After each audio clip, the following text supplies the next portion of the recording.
حضرت سالم بن عبداللہ رحمت اللہ علیہ کا ایک واقعہ ہے کہ آپ مکہ مکرمہ میں بیت اللہ کا طواف کر رہے تھے. وقت کا حاکم بھی طواف کرنے آیا.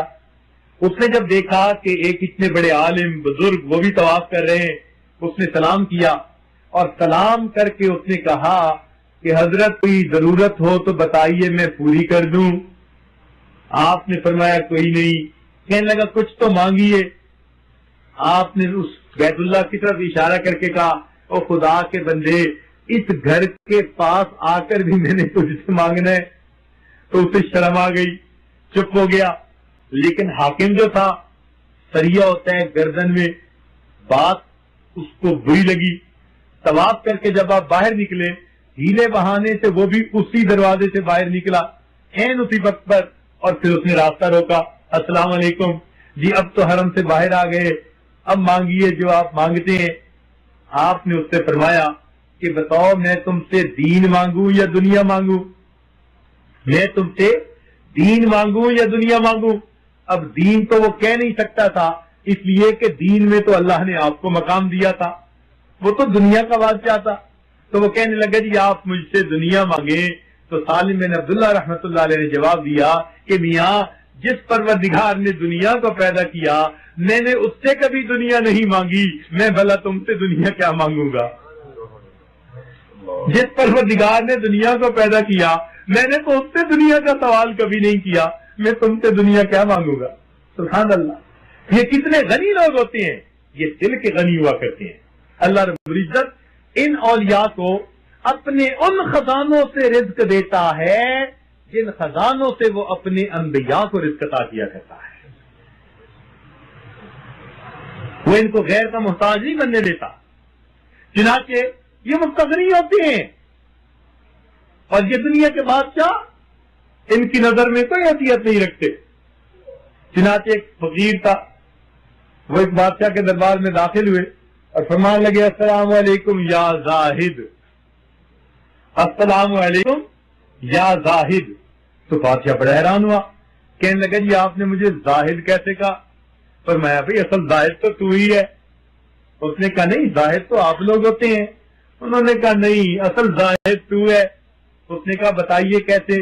فرمان لگے زاہد اس کو کہتے ہیں کہ جو کسی چیز کو چھوڑ دے, تھوڑی چیز پر قناعت کر لے. بڑی چیز کو چھوڑ دے اور چھوٹی چیز پر قناعت کر لے, اس کو زاہد کہتے ہیں. فرمانے لگے تو نے دین کو چھوڑ دیا, دنیا پہ قناعت کر لی, تجھ سے بڑا زاہد اور کون ہو سکتا ہے؟ تب اس کو احساس ہوا کہ ہو مجھے انہوں نے زاہد کس انداز سے کہا. تو یہ وہ کرا بھی بسا اوقات عجیب عجیب باتیں کیا کرتے ہیں. چنانچہ ایک بادشاہ جا رہا تھا, تو اس کو راستے میں ایک جو ہے اللہ والا بیٹھا ہوا ملا, اپنی چٹائی پر اللہ اللہ کر رہا تھا. اب اس نے دیکھا کہ یہ اللہ اللہ کر رہا ہے, تو یہ رکا اور اس نے چاہا کہ بھئی میں اس کو کچھ دوں, مگر بادشاہ تھا, اس نے سوچا بھئی یہ مجھ سے مانگے تب میں دیتا اچھا لگتا ہوں. تو اس فقیر کو بلایا اور کہا مانگ میاں مجھ سے کیا مانگتے ہو؟ مانگ میاں مجھ سے کیا مانگتے ہو؟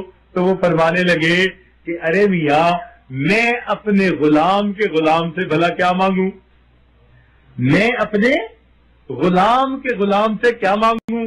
کہنے لگا کیا مطلب؟ وہ فرمانے لگے دنیا میری غلام ہے اور تو دنیا کا غلام ہے, تو میں اپنی غلام کے غلام سے کیا سوال کروں؟ تب ان کو پتا چلا کہ اللہ رب العزت نے اس کو دل کا غنی بنایا ہوا تھا. ایک اور بادشاہ جا رہا تھا, اس نے دیکھا کہ ایک فقیر راستے کے اندر لیٹا ہوا ہے, پاؤں پسارے ہوئے ہیں, پرواہ نہیں ہوتی کسی بات کی. اب بادشاہ کی سواری گزرنی تھی, ہٹو بچو پولیس شور مچا رہی تھی, لیکن یہ مزے سے ٹانگیں پھیلا کے سویا ہوا ہے. بادشاہ گزرا تو اس نے اس کی طرف دیکھا, اس نے اس کی طرف دیکھا, تو بادشاہ نے اس کی طرف جو ہے اشارتاً ایک سوال کیا. کہنے لگا میاں پاؤں کب سے پھیلانے شروع کیے؟ اس نے وہیں سے جواب دیا کہ جی جب سے میں نے ہاتھ سمیٹے ہیں تب سے میں نے پاؤں پھیلا دیے ہیں. جب سے میں نے ہاتھ سمیٹ لیے تب سے میں نے پاؤں پھیلا دیے. اب مجھے نہیں پرواہ کسی بادشاہ کی, میں نے مخلوق سے اپنے ہاتھوں کو سمیٹ لیا, اب میں پاؤں پھیلا کے لیٹا ہوا ہوں, تو انہیں کیا پرواہ ہوتی ہے؟ چنانچہ ایران کے ایک علاقے میں ایران کو بادشاہ نے فتح کیا تو ایک فقیر لیٹا ہوا تھا، شہر کے اندر داخل ہوا تو اس نے دیکھا کہ میں نے شہر فتح کیا اور یہ آرام سے لیٹا ہوا ہے، تو اس نے اسے پاؤں سے ٹھوکر لگائی اور کہا تجھے پتہ نہیں کہ میں نے ملک فتح کیا ہے؟ اس نے آنکھ کھولی اور کہنے لگا اچھا آپ نے ملک فتح کیا ہے؟ کہنے لگا ہاں۔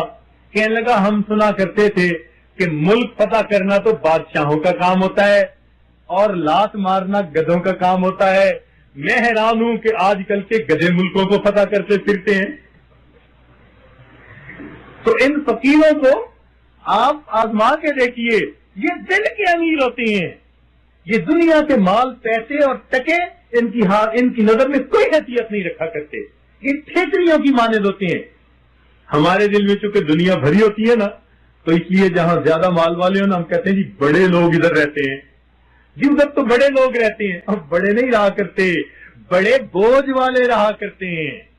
یوں نہ کہا کرو ادھر بڑے لوگ رہتے ہیں، ہمیشہ یوں کہا کرو ادھر بڑے بوجھ والے رہتے ہیں، ان کے بوجھ بہت بڑے بڑے، کہاں کہاں سے کمایا، ایش کوئی کرے گا، ہر حساب ان کو دینا پڑے گا۔ تو یاد رکھنا ایک بات کہ کچھ لوگ مالدار ہوتے ہیں اور کچھ لوگ مال کے چوکی دار ہوتے ہیں۔ کچھ لوگ مالدار ہوتے ہیں، مالدار تو وہ ہے جسے اللہ نے دیا اور وہ اسے اللہ کے راستے میں خوب خرچ کر رہا ہے، کبھی مسجد بنوائی، مدرسہ بنایا، غریبوں پہ خرچ کیا، ضرورت مندوں پر، بیواؤں پر، یتیموں پر، فلاحی کاموں پہ خرچ کیا، آخرت کا ذخیرہ بنایا۔ یہ وہ بندہ ہے جو مالدار ہے اور جس نے کما کما کر اپنا اکاؤنٹ بنا لیا اور روز صبح شام جمع تفریق کر رہا ہے، کیلکولیٹر سے چیک کر رہا ہے میرا اکاؤنٹ ادھر کتنا ادھر کتنا، یہ مالدار نہیں، یہ تو مال کا چوکی دار ہے، ساری زندگی چوکی داری کرے گا، اس کے بعد اس کی اولاد مزے کیا کرے گی۔